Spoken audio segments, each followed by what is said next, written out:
Hoy es el Día Mundial del Agua y el agua está muy emparentada con el problema del cambio climático. Cuando viene el cambio climático empieza a faltar agua y si falta agua, acá Matilde Rusticucci, que es meteoróloga especialista en cambio climático, nos va a terminar de demostrar que si falta agua, falta vida. Si se va el agua, si no tenemos agua, olvídense de la existencia del ser humano. Matilde, ahí la tenemos en composición, aquí en el interactivo. Le agradecemos muchísimo el tiempo que nos dispensa. Hoy en un día muy particular, pero el cambio climático también está emparentado con esto. ¿Cómo estamos? Bien, muy bien, gracias. ¿Cómo están ustedes? Muy bien, muy bien. Matilde, el cambio climático, como para que nos podamos aclarar un poquito, porque son dos palabras que siempre nos llenamos la boca diciendo que tenemos que luchar contra el cambio climático, se nos vino el cambio climático. ¿Hay una fecha en el que haya arrancado este cambio del que hoy somos protagonistas? Bueno, el cambio climático es, como su nombre lo indica, un cambio en el clima que se ha producido sostenidamente y que produce principalmente un calentamiento, o sea, un aumento de la temperatura. El problema del cambio climático ya se empezó a detectar en los años 80, por eso las Naciones Unidas crea un organismo especial entre la Organización Meteorológica Mundial y la Organización de Naciones Unidas para el Medio Ambiente, que se dedique al problema del cambio climático. ¿Qué quiere decir? Que es el IPCC, tan nombrado. El IPCC tiene una misión que es producir informes sobre el estado de situación del cambio climático, que sabemos de cómo cambió el clima, cómo va a cambiar, qué impactos tiene, qué impactos tendrá, qué va a pasar en el futuro, cómo nos tenemos que adaptar y sobre todo, cuál es la solución. Es lo que se llama mitigación del cambio climático. El IPCC produce estos informes periódicamente, que son los informes que los gobiernos utilizan, los aprueban y los utilizan para negociar los temas de cambio climático. ¿Por qué? Porque el cambio climático se puede producir en forma natural, porque a lo largo de la historia de la Tierra se han producido cambios en el clima. Todos estudiamos las ciudades de hielo, las eras de hielo y demás, pero este cambio climático que nos preocupa es porque es debido a la acción humana. El hombre le agrega al clima gases de efecto invernadero que no estaban en forma natural, por lo tanto aumentan estos gases de efecto invernadero que tienen la misión de conservar la energía para que se produzca la temperatura normal que tenemos en el ambiente. Al agregar más gases de efecto invernadero, esa temperatura aumenta. Y entonces el problema surge de la actividad humana, a partir de la era industrial. Ajá. Entonces ese es el problema. Y este cambio se está produciendo muy rápidamente, con efectos conocidos, demostrados, que se produce a una velocidad que no nos permite, en muchos casos, adaptarnos a los humanos y a las distintas especies vegetales y animales, ¿no? El problema es ese, Matilde. El cambio es mucho más rápido de lo que podemos adaptarnos nosotros. Esto no significa ponernos una camperita o salir con una botella con agua, no. Es una adaptación orgánica, o sea, hasta de nuestro ADN, supongo, y el cambio no lo podemos alcanzar. Porque se está produciendo muy rápido el cambio. Claro. Se está produciendo cada vez más rápido. Cuando empezamos o sea, nosotros medimos, nosotros, quiere decir los meteorólogos, el clima a nivel mundial, se mide la temperatura, la precipitación, todas las variables desde hace cientos de años. Cuando nosotros medimos y calculamos el indicador que es la temperatura media anual global, o sea, un valor por año a lo largo de todo el globo, vemos cómo ese valor fue aumentando sostenidamente.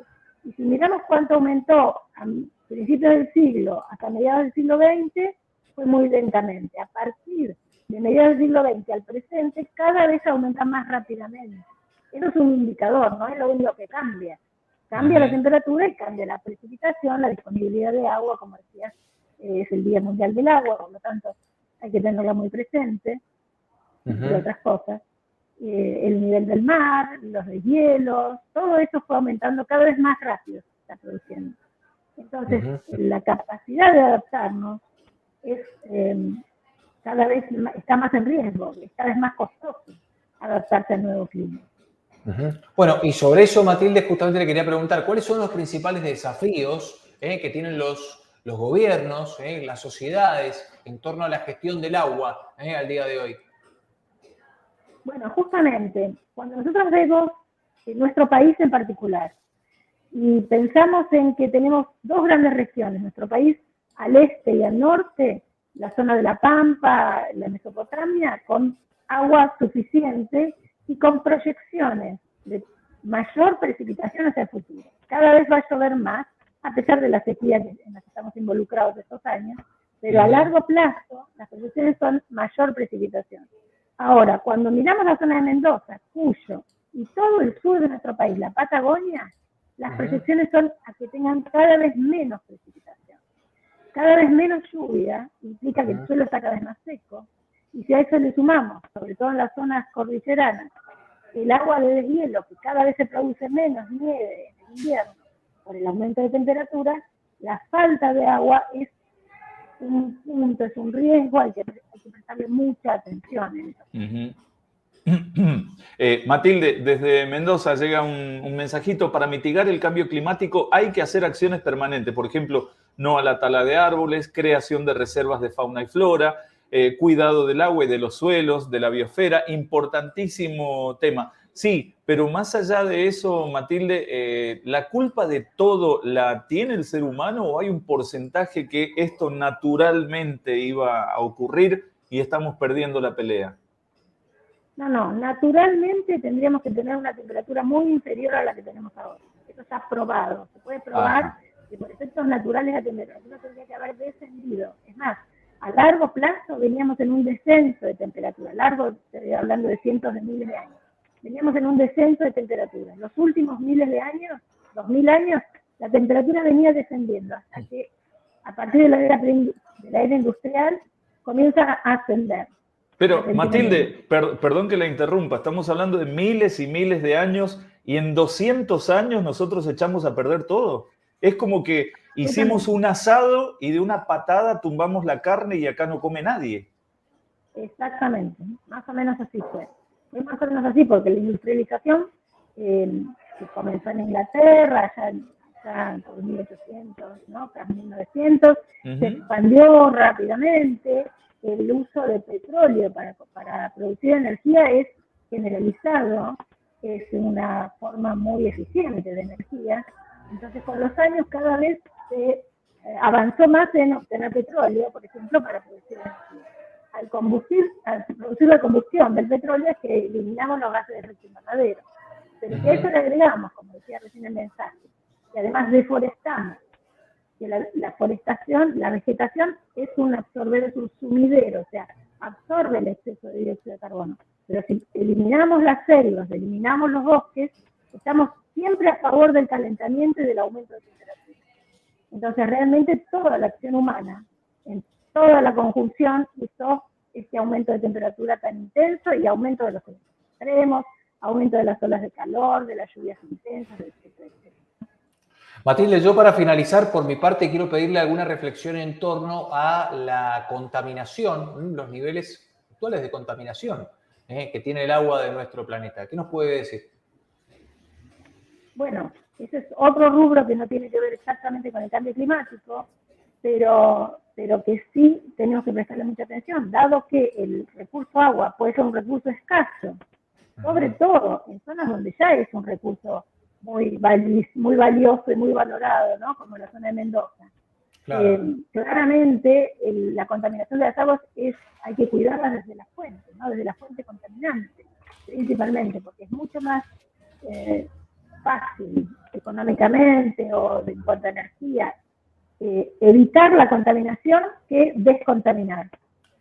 Entonces hay que evitar que se contaminen el agua o el aire, ¿no? En general. Porque limpiar eso es muy costoso, muy costoso.